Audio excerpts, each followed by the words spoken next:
भारत 24 देख रहे हैं आप, मैं हूं आपके साथ पूजा यादव। 7 दिसंबर से शुरू होगा संसद का शीतकालीन सत्र। 29 दिसंबर तक चलेगा शीतकालीन सत्र। 7 दिसंबर से संसद का शीतकालीन सत्र शुरू हो रहा है और 7 से 29 दिसंबर तक शीतकालीन सत्र चलेगा। ये बड़ी खबर इस बीच आपको बता रहे हैं, संसद के शीतकालीन सत्र की तारीख सामने आ चुकी है। 7 से 29 तारीख तक शीतकालीन सत्र चलेगा, 7 दिसंबर से 29 दिसंबर तक। महाराष्ट्र में एमवीए गठबंधन का भविष्य अधर में। क्या गठबंधन में नहीं चल पा रहे शिवसेना और अन्य सहयोगी दल?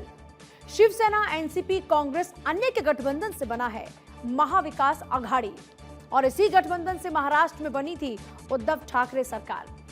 एनसीपी को माना जाता है महागठबंधन में कांग्रेस शिवसेना के बीच का सेतु, लेकिन बाला साहेब की पुण्यतिथि सहित कई अवसरों पर शिवसेना आई अकेली नजर।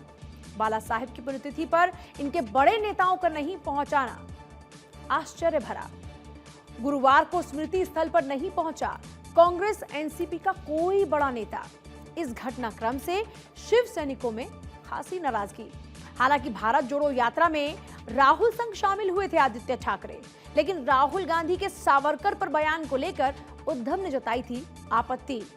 इधर महाराष्ट्र में महागठबंधन ना टूटने की चल रही है चर्चाएं, लेकिन महागठबंधन में शायद सब कुछ नहीं है ऑल इज वेल। अब कांग्रेस एनसीपी नेताओं के ना पहुंचने पर शिंदे गुट और भाजपा ले रहे ठाकरे पर चुटकी।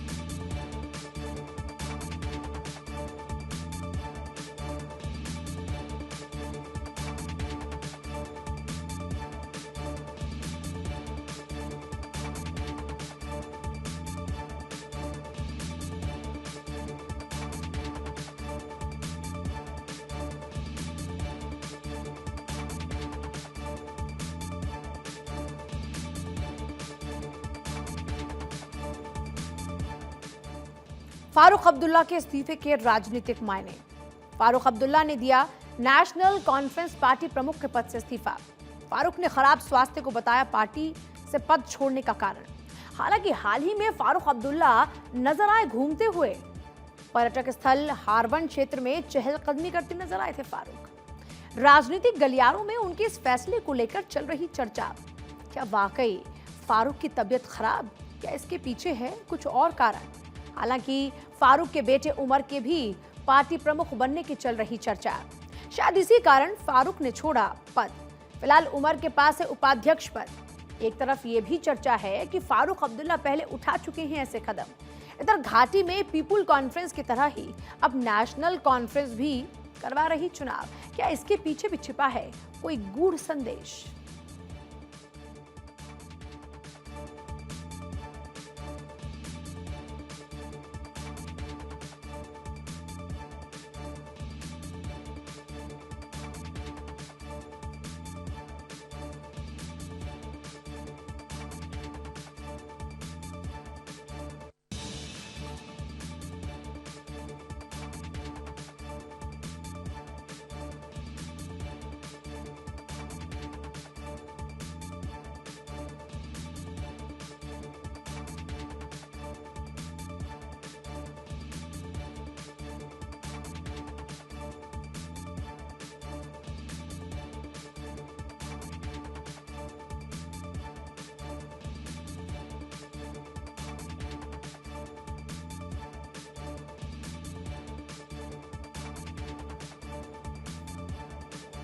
कांग्रेस में राहुल प्रियंका का आत्मघाती दस्ता।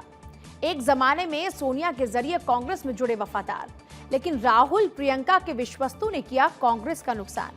पंजाब में नवजोत सिंह सिद्धू कांग्रेस के नुकसान की बड़ी मिसाल। सिद्धू की बयानबाजी और गुटबाजी से कांग्रेस को बड़ा नुकसान। बहरहाल राहुल की सूची से ज्योतिरादित्य, आरपीएन सिंह, जितिन प्रसाद के नाम। मध्य प्रदेश में सरकार और संगठन को तोड़कर केंद्र में मंत्री बने ज्योतिरादित्य। जितिन और आरपीएन भी भाजपा के साथ चले गए। झारखंड में राहुल का अजय कुमार प्रयोग भी रहा था विफल। कांग्रेस में फिर से लौटे अजय को पूर्वोत्तर और एमसीडी का प्रभार। हरियाणा में राहुल का अशोक तंवर प्रयोग भी रहा विफल। गुजरात में अमित चावड़ा और परेश धनानी भी साबित हुए आत्मघाती। केरल में के सुधाकरन का प्रयोग भी कांग्रेस के लिए आत्मघाती ही साबित हुआ। क्या कांग्रेस में धोखेबाज और दगाबाजों की समझ नहीं?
कांग्रेस में प्रियंका का किश्तों में इस्तेमाल। कांग्रेस में प्रियंका की बैक बेंचर इमेज, दूसरी पंक्ति की नेता मानकर प्रियंका का इस्तेमाल नहीं। हालांकि चुनाव में पूरी ताकत से ही जीत संभव, अलबत्ता भाजपा में इसे ही स्ट्रैटेजी पर चुनाव प्रचार। भाजपा में जोड़ तोड़ और पूरी मेहनत से होता है प्रचार। इसके उलट कांग्रेस हर चुनाव आधे अधूरे प्रयोगों से लड़ती। हिमाचल में प्रियंका की सिर्फ 4 रैलियां, राहुल ने बनाई दूरी। जबकि गुजरात में यात्रा रोक, राहुल करेंगे प्रचार। गुजरात में राहुल गांधी जाएंगे तो प्रियंका गांधी वाड्रा नहीं जाएंगे। रिजर्व पावर से कांग्रेस को चुनाव में उठाना पड़ रहा खामियाजा।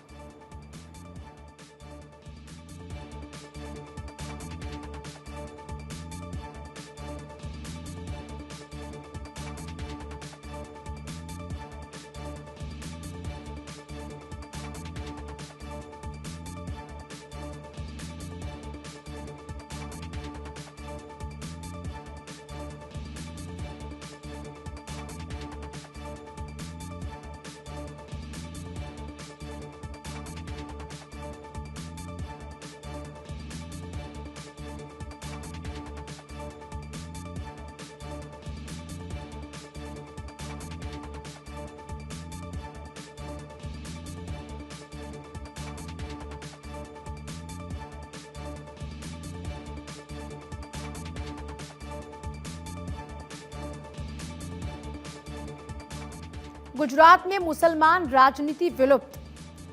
प्रतिनिधित्व को लेकर राजनीतिक दलों को मुसलमानों से मोहभंग। गुजरात में करीब 10% मुस्लिम आबादी के 1/3 अनुपात में भी नहीं दिए जा रहे टिकट। भाजपा ने मुस्लिम राजनीति से किया किनारा, वहीं कांग्रेस ने सिर्फ 6 उम्मीदवारों को दिए टिकट। केजरीवाल की आम आदमी पार्टी ने भी महज 2 ही टिकट दिए। माधव काल में कांग्रेस के थे सर्वाधिक 17 मुस्लिम विधायक, लेकिन अब गुजरात में अभी महज 3 मुस्लिम विधायक।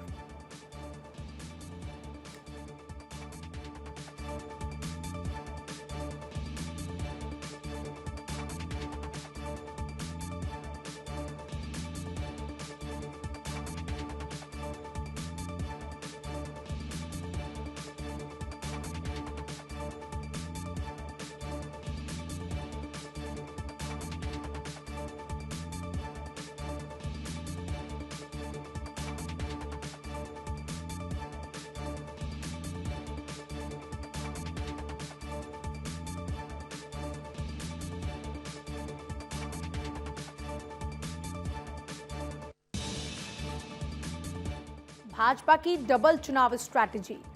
विधानसभा के साथ लोकसभा चुनाव की भी तैयारी।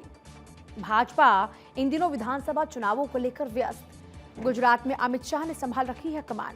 मोदी भी गुजरात में करेंगे 8 रैलियां। इसके साथ ही मिशन 144 पर भी हो रहा काम। 144 सीटों पर फीडबैक का एक चरण हो चुका पूरा। पिछले दिनों नड्डा ने मिशन 144 को लेकर ली दूसरी बैठक। मिशन 144 को लेकर दिसंबर अंत तक पूरा होगा काम। मिशन 144 को लेकर विनोद तावड़े, सीटी रवि ने संभाल रखा समन्वय।